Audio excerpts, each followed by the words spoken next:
আসসালামু আলাইকুম সবাইকে। আশা করছি আপনারা সবাই ভালো আছেন। আলহামদুলিল্লাহ আমিও ভালো আছি। তো আজকে আমি একটা দাওয়াতের প্রিপারেশনের ব্লগ আপনাদের সাথে শেয়ার করব। তবে আসলে এখানে সব রান্নাবান্না সবকিছু একটা দাওয়াতের শেয়ার করা পসিবল না। বিকজ ভিডিওটি তাহলে অনেক লম্বা হয়ে যাবে। আর ভিডিও সব রান্নাই করতে গেলে আমারও আসলে খুব তাড়াহুড়ো ছিল, যার কারণে আমি সব করতেও পারিনি।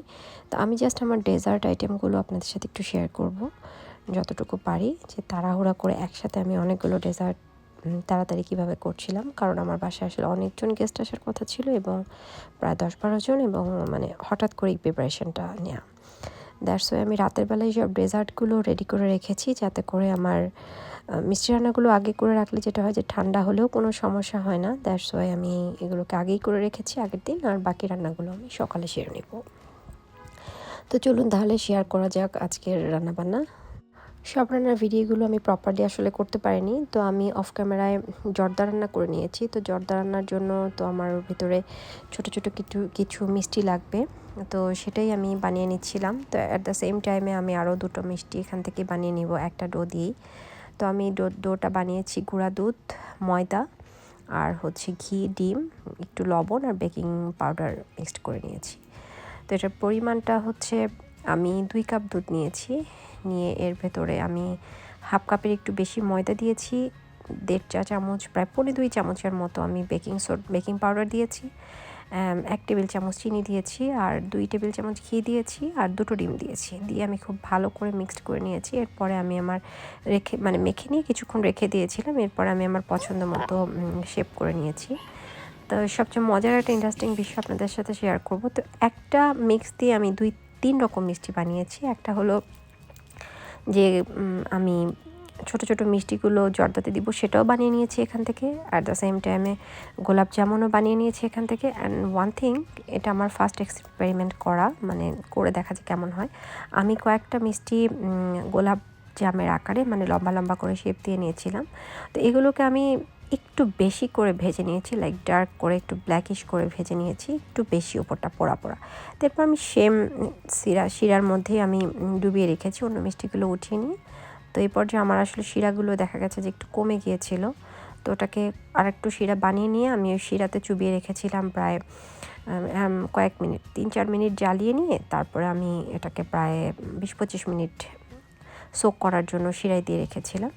তো আফটার দ্যাট আমি শিরা থেকে উঠিয়ে নিয়ে ওটাকে আমি গুঁড়া দুধে গুঁড়িয়ে নিয়েছি যাতে করে ওপরটা একটু মাওয়ার টেক্সচার আসে। তো আমি যে কয়টা মিষ্টি ডো দিয়ে বানিয়েছিলাম, এর মধ্যে সবাই সবচেয়ে বেশি পছন্দ করেছে সেটা হলো কালো জামটা। আমার হাজব্যান্ড তো খুবই পছন্দ করেছে কালো জামটা। তো অন্যান্য গেস্ট যারা এসেছিলো তারাও কালো জামটা খেয়ে তারা মনে করেছে ডিফারেন্ট মিষ্টি বানিয়েছে, কিন্তু আমি আসলে সেম ডো দিয়ে একটু ডিফারেন্টভাবে বানিয়েছি। বাট একটা দিয়ে আমার 2-3 রকম কাজ হয়ে গিয়েছে। তো সেটাই আজকে আপনাদের সাথে শেয়ার করছি। এক পাতিলে তেল দিয়ে আমি প্রথমে আগে বেবি সুইটগুলো ভেজে নিচ্ছি। এরপরে চেষ্টা করেছি কোনটা একটু হালকা, কোনটা একটু ডার্ক, একটু ব্রাউন এরকম করে ভেজে নেওয়ার জন্য, যাতে ডিফারেন্ট কালার হয়। তো যেহেতু এগুলো আমার যত সাজাতে লাগবে এই জন্য এগুলোকে আগে ভেজে নিচ্ছি। এরপরে গোলাপ জামুনের জন্য যেটা বানিয়েছি গোল গোল করে, সেটাও ভেজে নিব। ওটা তো একটু ব্রাউনিশ করতে হয়, নট টু মাচ ব্ল্যাক। তো ওটাও আমি তেলটা একটু ঠান্ডা করে নিতে হবে এ পর্যায়ে, কারণ গরম তেলে দিলে দেখা যাবে যে ভিতরটা শক্ত থাকবে। তো যাই হোক, এই পর্যায়ে আমি গোলাপ জামের মিষ্টিগুলো ভেজে নিব। আর ওই সুইট ছোটো ছোটো মিষ্টিগুলোকে আমি রসে অলরেডি দিয়ে দিয়েছি। আপনারা দেখতে পাচ্ছেন যে এখানে কিছু মিষ্টি লম্বা লম্বা করা, এগুলোই সেই কালো জামের মিষ্টিগুলো। তো এনিওয়ে সব ভেজে নিয়ে এভাবে আমি শিরায় দিচ্ছি, পরে আমি আপনাদেরকে ফাইনাল লুক দেখাচ্ছি। আর এই মিষ্টিগুলো ভাজার সময় সবসময় তেলটা থাকবে লো আছে যতটা পসিবল, আর মিডিয়াম আছে আস্তে আস্তে ভাজতে হবে। আমার নিজেরই এবার যেটা হয়েছিল, একটু তাড়াহুড়োতে ভাজার জন্য 3টা বা 4টা মিষ্টি আমি খেয়াল করেছি যে ভেতরে বলটা একটু শক্ত ছিল, একদম ভিতরে।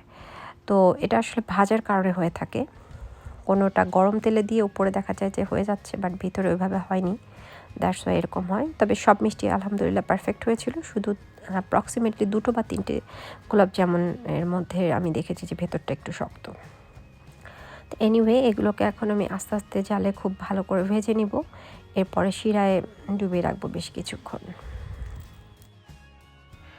আমি মিষ্টি তৈরির জন্য যে শিরাটা বানিয়ে নিয়েছি এটার পরিমাণটা আপনাদেরকে বলে দিচ্ছি। আমি 3 কাপ চিনি নিয়েছি, এর মধ্যে আমি প্রায় 4 কাপের একটু বেশি পানি নিয়েছি। আর আমি একটু ফ্লেভারটা ভালো হওয়ার জন্য এর মধ্যে একটু এলাচের গুঁড়ো অ্যাড করেছি। তো গোলাপ জামুন বা কালো জাম যে কোনো মিষ্টির জন্যই আপনার শিরাটা এত বেশি ঘনর দরকার হয় না, জাস্ট বলক উঠলেই, এটা একতার বা 2 তারের শিরা না, নর্মালি বলক উঠলেই এটা হয়ে যায়। এখন আমি আমার কালো জামগুলো ভেজে নিচ্ছি, ভেজে নেওয়ার পরে রসে ডুবিয়ে রাখবো। আর অ্যাট দ্য সেম টাইমে আমি জেলো কাস্টার্ড বানাবো, সো এই জন্য কাস্টার্ডের জন্য দুধগুলোকে খুব ঘন করে জ্বালিয়ে নিচ্ছি। তো এরপরে আমি এর মধ্যে কর্নফ্লাওয়ার মিশিয়ে দিব, না সরি কর্নফ্লাওয়ার চাইলে আপনি কর্নফ্লাওয়ার দিতে পারেন, বাট আমি এর মধ্যে কাস্টার্ড পাউডার দেবো, স্মেলটা ভালো হবে এই জন্য। তো এরপরে আমি উপর দিয়ে ঠান্ডা হলে জেলোটাকে সেট করে দেবো। তো এই ছিল আমার আজকের ডেজার্ট। আপনারা দেখতে পাচ্ছেন কালো জামটা। তো এই ছিল কালো জামটা আমার এখানে।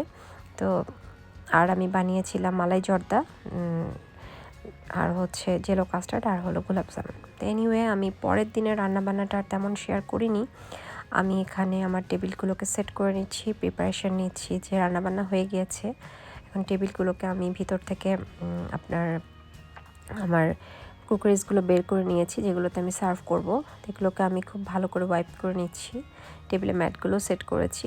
আজকে ভাবলাম যে ব্ল্যাক কুকারিজগুলো ইউজ করি, এগুলো র্যান্ডম ইউজ করা হয় না। তো এই ছিল আমার আজকে রান্নাবান্না। আমি মোরগ পোলাও রান্না করেছিলাম, গরুর রেজালা, খাসির হচ্ছে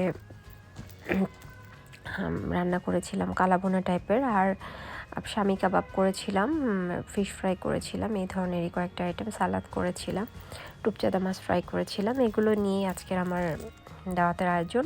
তো আশা করছি আমার আজকের এই ব্লগটি আপনাদের কাছে ভালো লাগবে। Thanks for watching my video. আর যদি ভিডিওটি কোনোভাবে ভালো লেগে থাকে প্লিজ সাবস্ক্রাইব মাই চ্যানেল।